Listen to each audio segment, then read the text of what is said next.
लोकसभा में सोमवार को राहुल गांधी की स्पीच के दौरान जोरदार हंगामा हुआ। उन्होंने पूर्व army chief general M Naravane की अनपब्लिश्ड बुक का हवाला देते हुए कहा कि लद्दाख बॉर्डर पर 4 चीनी टैंक घुसपैठ कर चुके थे। उनके इस बयान के दौरान हंगामा इतना बढ़ गया कि कार्यवाही 3 बार स्थगित करनी पड़ी।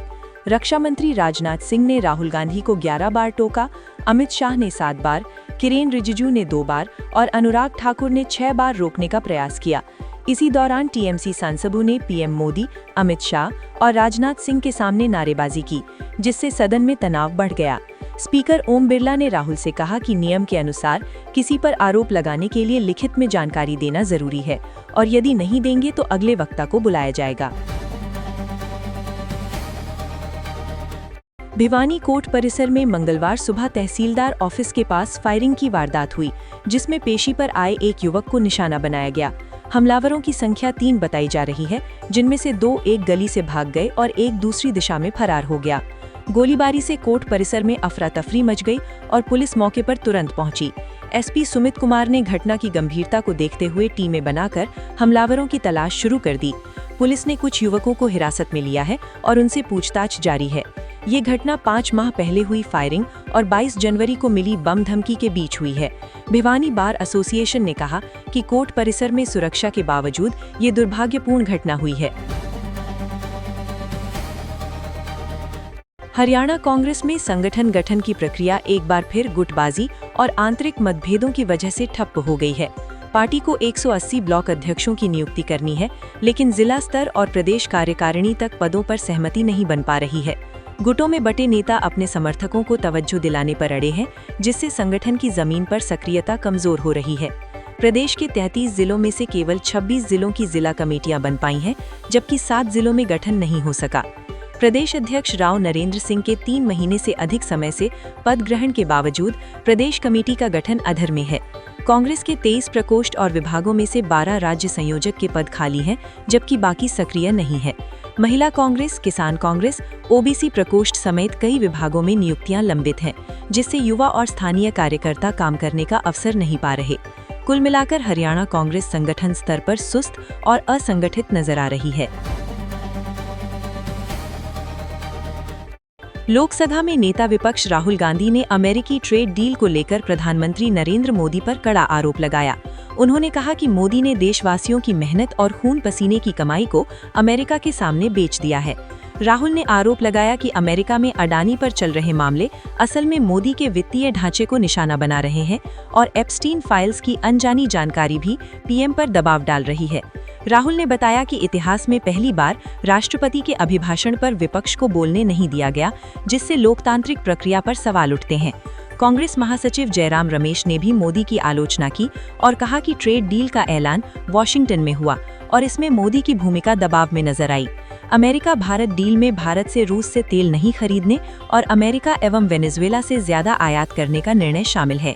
डील के तहत अमेरिका ने भारत पर टैरिफ 50% से घटाकर 18% किया है। राष्ट्रपति ट्रंप ने कहा कि भारत अमेरिका से $500 अरब से ज्यादा का सामान खरीदेगा।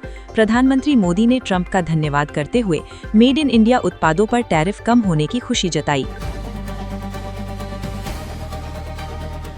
महेंद्रगढ़ जिले के नारनौल में बाबा खेतानाथ राजकीय आयुर्वेदिक कॉलेज एवं अस्पताल के BA-MS छात्रों ने हॉस्टल और कैंटीन जैसी बुनियादी सुविधाओं की कमी को लेकर मंगलवार को प्रदर्शन किया। छात्रों का आरोप था कि कॉलेज प्रशासन उनकी मांगों की अनदेखी कर रहा है और विरोध के दौरान पुलिस बुलाकर धमकाया गया। कॉलेज सुनसान इलाके में स्थित होने के कारण छात्राओं की सुरक्षा भी चिंता का विषय है। प्रिंसिपल डॉक्टर श्रीनिवास गुर्जर ने बताया कि हॉस्टल का निर्माण 2019 से योजना के तहत प्रगति पर है और आगामी बजट में फंड मिलने के बाद टेंडर प्रक्रिया शुरू होगी। कैंटीन के लिए भी टेंडर ड्राफ्ट मंजूरी के लिए भेजा गया है। उन्होंने कहा कि छात्रों की समस्याओं को हल करने के लिए प्रशासन लगातार प्रयास कर रहा है। हरियाणा गुरुद्वारा मैनेजमेंट कमेटी के अध्यक्ष जगदीश झिंडा ने हरियाणा सिख गुरुद्वारा एक्ट 2014 के सेक्शन 19 में संशोधन की मांग की है।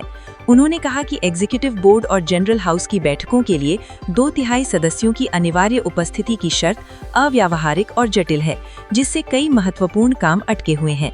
जिंडा ने बताया कि इस तरह की शर्त केवल हरियाणा एक्ट में ही है, जबकि SGPC, DSGMC और अन्य संस्थानों में ऐसा कोई नियम नहीं है। उन्होंने राज्य सरकार से प्रावधान में संशोधन कर प्रक्रिया को सरल बनाने और गुरुद्वारों के कामकाज में होने वाली अनावश्यक देरी को रोकने की अपील की। इस संबंध में उन्होंने मुख्यमंत्री को पत्र लिखा और वीडियो भी जारी किया। रतिया के सरदूलगढ़ रोड पर मंगलवार सुबह सड़क हादसे में दिलीप सिंह फतेहाबाद की मौत हो गई।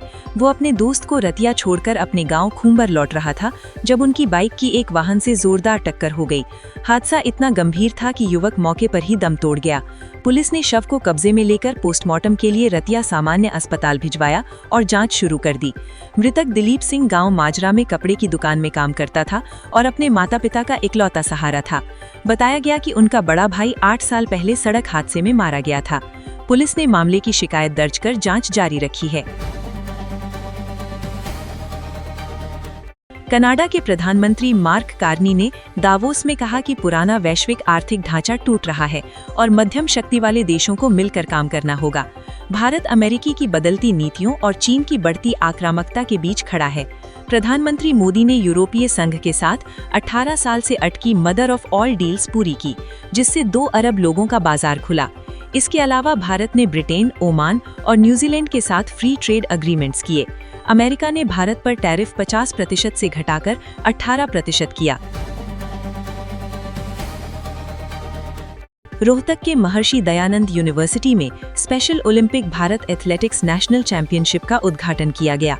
समारोह की अध्यक्षता डॉक्टर मल्लिका नड्डा ने की, जबकि मुख्य अतिथि CM नायब सिंह सैनी रहे। इस चैंपियनशिप में 26 राज्यों से 397 खिलाड़ी और 150 कोच भाग ले रहे हैं। प्रतियोगिता में 50 metre, 100 metre, 200 metre, 400 metre, 800 metre, 1500 metre, 3000 metre, 5000 metre, relay, long jump, standing long jump, shot put और जैवलिन थ्रो शामिल हैं। उद्घाटन पर खिलाड़ियों ने मार्च पास्ट किया और CM ने फ्लैग होस्टिंग कर सलामी ली। हेल्थ चेकअप शिविर और कल्चरल नाइट का आयोजन भी किया जाएगा। कार्यक्रम में खेल मंत्री गौरव गौतम, भाजपा नेता और MDU VC professor Rajbir Singh भी मौजूद रहे।